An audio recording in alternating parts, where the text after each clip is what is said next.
I've purchased a lot of fragrances recently, and today I'm going to be ranking my top 5 favorite from worst to best. And keep in mind, I enjoy all of these fragrances. This is all based on personal preference. None of these fragrances are bad. Even the one that comes in at the 5th spot just simply means that I enjoy the other fragrances a bit more. And this list includes clones, designer, and niche fragrances. So if you're curious to see which fragrance takes the #1 spot, you're gonna want to stick around for this one.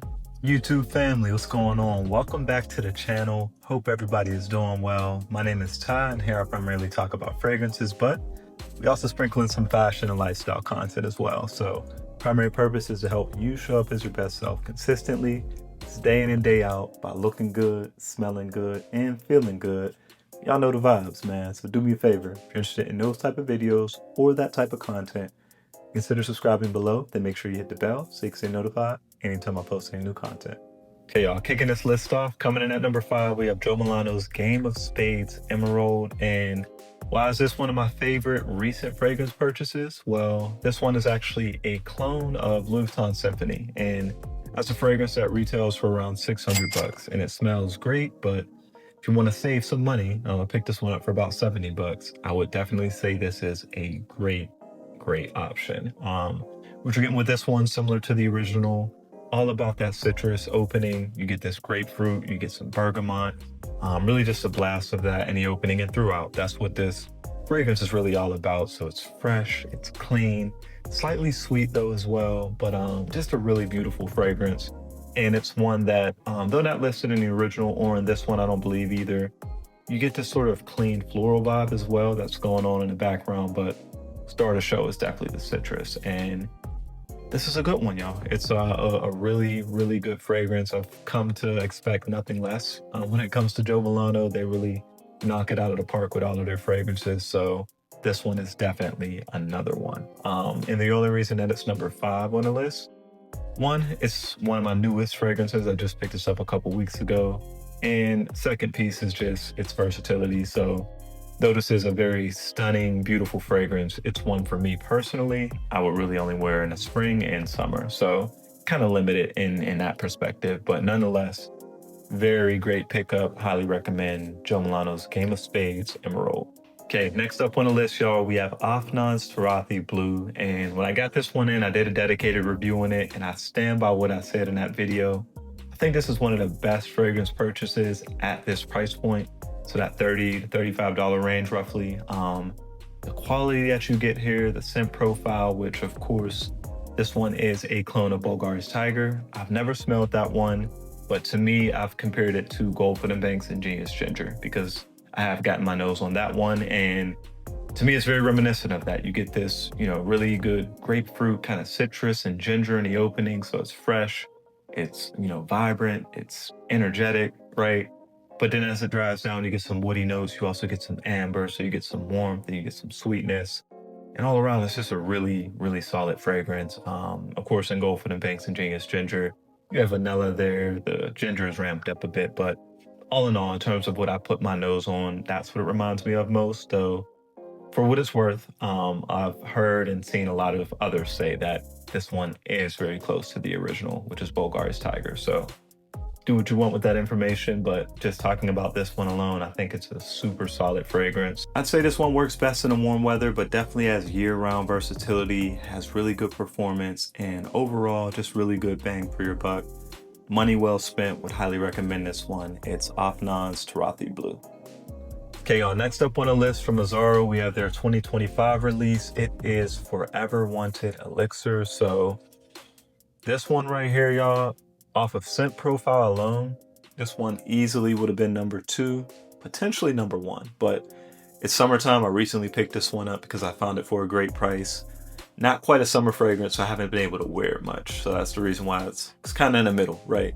Here at number 3, but man, oh man, this one smells amazing. Of course, with the Wanted line, you have the Most Wanted Intense. I know a lot of people love that one. Me personally, I think it's a great fragrance, but a little too sweet for me. I can't wear it. When I wear it, it kind of gives me a headache. So unfortunate, because I do think it smells good. Most Wanted Parfum, I do really enjoy that one, but this one, already my favorite. Again, because it reins in that sweetness a bit.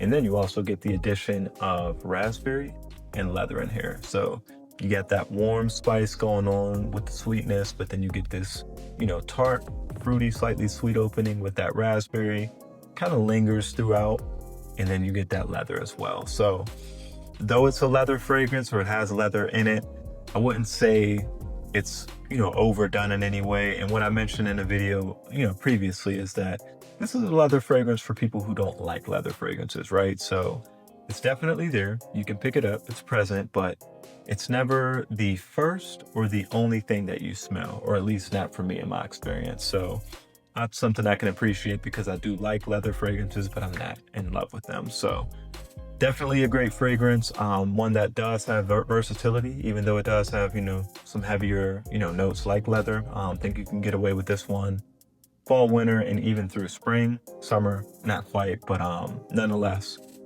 super solid release. Can't wait till we get some cooler weather so I can start to rock this one. It's none other than Azzaro's Forever Wanted Elixir.